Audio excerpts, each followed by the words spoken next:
Revolution Fitness. Thank you so much for joining us on your Thursday for our episode of This or That Thursday. Today we are talking about veggies and fruit in disguise. So we're taking some of your favorite food items in the kitchen, some of your favorite things to eat. We're showing you how you can substitute vegetables for those things, hide them in your food. You'll really never be able to tell the difference. They're just as good, and you'll save a bunch of calories, carbs, fat, all those sorts of things while loading up on the nutrients. The first one we'd like to discuss are mashed potatoes. And I just want to be clear here, we're not talking about those white potatoes because when made properly, they are very good for you. We're talking about those Thanksgiving mashed potatoes with lots of butter, gravy, milk, cream, all that good stuff to make them nice and creamy, you know, like little fluffy clouds of goodness. Not so good for you. She really likes her mashed potatoes, as you can tell. I do, but ever since Christina started making the alternative, which she's going to talk about, I like those almost just as much, if not better.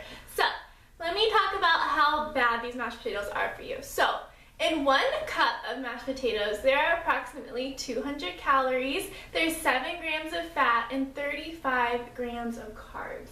So not so good. And they're also very starchy. They can make you feel heavy and sluggish.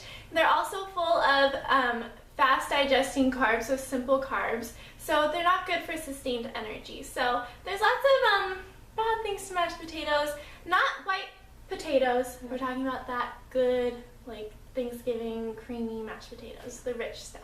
Yeah, so potatoes are just fine for you when you prepare them in other ways, but when you're mashing them up with a whole bunch of gravy and milk and butter and oils and all sorts of stuff, that's when they're not so great for you. But, yeah. I mean, they're good, but when you have to use all that kind of stuff to enhance the potatoes, you know that it might not be that good for you. So, alternative. My favorite alternative by far, and I like it better than mashed potatoes, is cauliflower mash. If you have not tried this before, you have got to try it. So we will be showing you guys a video on how to prepare your cauliflower mash. It's posted on our YouTube channel for the Tasty Tuesday. But cauliflower mash is awesome because less than 60 calories a cup. It's full of fiber, low in carbs, and it has so many vitamins and nutrients. Like, you really can't go wrong. It doesn't leave you feeling all sluggish and just heavy and bloated and things like that. It's actually really, really good. You can even add in some like Greek yogurt or something like that to make it a little bit creamier, but really it doesn't need anything at all. Maybe a little salt, pepper, garlic. They're delicious. Save you a bunch of calories. Try them out. You won't be disappointed. Yes, try them out. It may sound a little weird at first, but they are yummy. So the next one on our list is that spaghetti noodle. My fiance is Italian and he loves his Italian food, which means he loves spaghetti, but it's not quite good for you. There are absolutely no nutrients in that spaghetti noodle, so sorry, Vince. Not very good for you. So let me tell you what those macros are. In 1 serving, which is approximately a cup, there are 220 calories, and there are also 43 carbs. And, you know, it's very processed, so not so good. Yeah. Not so good. There are alternatives to the spaghetti noodle that you can use, but today we are going to specifically talk about spaghetti squash because we're talking about alternatives that you can swap in, like vegetables that you can disguise. But there are other alternatives we'll talk about at a later time, but for today, spaghetti squash. Spaghetti squash is absolutely amazing. If you've never tried it before, again, give it a shot. There's pictures posted on our Instagram and our Facebook about how to prepare them, how to cut into those hard yellow squash, but spaghetti squash is awesome because you can literally prepare it either in the microwave or roast it, and then it comes out like really stringy and very, very much like spaghetti. It's very good. I mean, it doesn't taste like a noodle, but it's very stringy and you can use it in place for the noodles, which is absolutely delicious. It's pretty deceiving. Yeah, it's deceiving. I like it. I like it better than the pasta noodles because it doesn't make you feel bloated and heavy like noodles do. I don't know about you, but I can only take a few bites of noodles before I just like want to fall over because they're so heavy. So, in 1 cup of spaghetti squash, it's only 45 calories and 10 grams of carbs.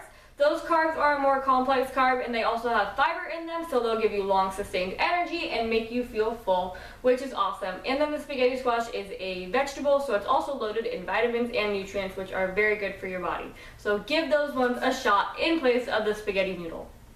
Our next one on the list is that tempting lasagna. So this is another one of Vince's favorites. That's not so good for you. So in one modest portion of lasagna, not too big, there's actually 400 calories, 22 grams of fat, and 27 carbs. So, not so good for you. Yeah. One of the problems with lasagna anyways is that it's just loaded with a bunch of fatty ingredients like the cheese and the cheese, beef noodles, pasta sauce, the meat. Everything, but there are ways that you can still enjoy the lasagna with the cheese and with the beef and stuff like that. And then subbing out like the noodles for zucchini noodles, so you can just cut your zucchini long ways and use those as noodles, which is a really great alternative to the regular lasagna noodles. And once lasagna is baked anyways, the noodles are supposed to get a lot softer, so when you have those zucchini noodles, you really can't tell a difference because once you cut into it, it still has that bite like a noodle. So lasagna used with zucchini is a really good alternative. And then if you want to go even further and cut down the fat a lot more, you could even use the mushroom, like diced up mushroom, in place of the beef, because mushroom, when it's cooked, it is said to have kind of like a beefy bite to it. It's supposed to taste a little bit more like meat, and it's used as a vegan alternative to beef a lot of the time in recipes like lasagna. So you could use the zucchini for the noodles and then mushrooms in your sauce as the meat, which is a really good alternative because it will slash a lot of calories. A typical serving of a veggie lasagna that's made with like the zucchini and the mushrooms might have about 290 calories and 9 grams of fat, which really slices the fat in half, and then it has about half the amount of carbs as well, which was what makes it a really good alternative. Yes. Can you make that for dinner tonight? Yeah, that sounds like a really good dinner. Really actually. good. Yeah. I'm hungry now.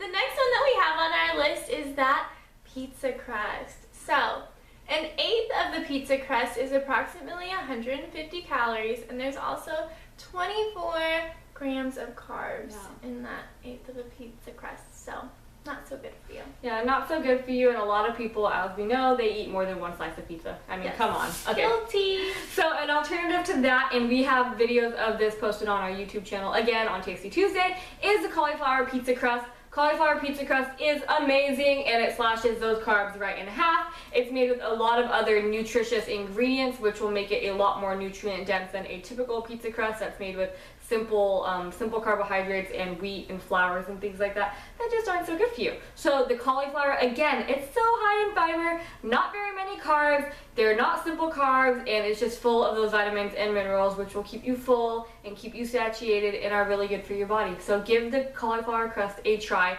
I promise it bakes up kind of just like a pizza crust. You'll really like it, so give that one a shot. And our last one on the list is that whipped fat mayo. Yes, not mayo. good for you. So let me tell you about the macros in mayo.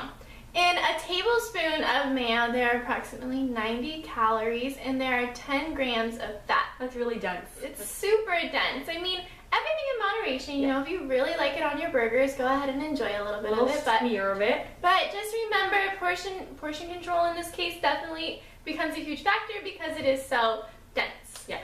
I'm really impressed actually with a lot of companies these days. They're coming out with better alternatives to the mayo. Like Carmen said, I did used to call it the whipped fat because it has, I mean, if you've ever seen mayo, how it's made, has a bunch of eggs in it. So it's just a whole bunch of eggs, a whole bunch of oils, and other spices and vinegars and things like that that are pulverized for a really long time that make it a whipped fat. So, which is not bad when you think about the eggs and stuff that go into it. I mean, eggs have a lot of healthy fats, but all of the preservatives that are in mayo to make it have a long shelf life and things like that, not very good for you. So if you find a mayo on the market that is a organic or an all-natural mayo that doesn't have as many preservatives as like a craft mayo, then go for it. Everything in moderation again, because it still is very high in fat and calories. An alternative to the mayo, if you want to just douse that completely, an alternative would be something like an avocado, because avocado is very creamy and rich, and it can be used on a sandwich piece of bread, and it's still really, really good. It makes you feel like you're eating mayo still because it's very creamy. And then another alternative to that is something like hummus, because hummus again is very creamy. You can use it in a wrap and you'll feel kind of like you're eating a mayo because it's so creamy. It gives a good bite and texture to the wrap or the sandwich. So those are really good alternatives to mayo. Thank you so much for joining us today, guys, for This or That Thursday, and we really hope that you try these alternatives because they are a lot better for you. Yes, try these alternatives, and maybe you will fool your friends because they're going to be eating a lot more veggies once you try these alternatives. They'll never be able to tell the difference. So Give these a shot, let us know how you like them, and then we will see you guys tomorrow for Fit Tip Friday.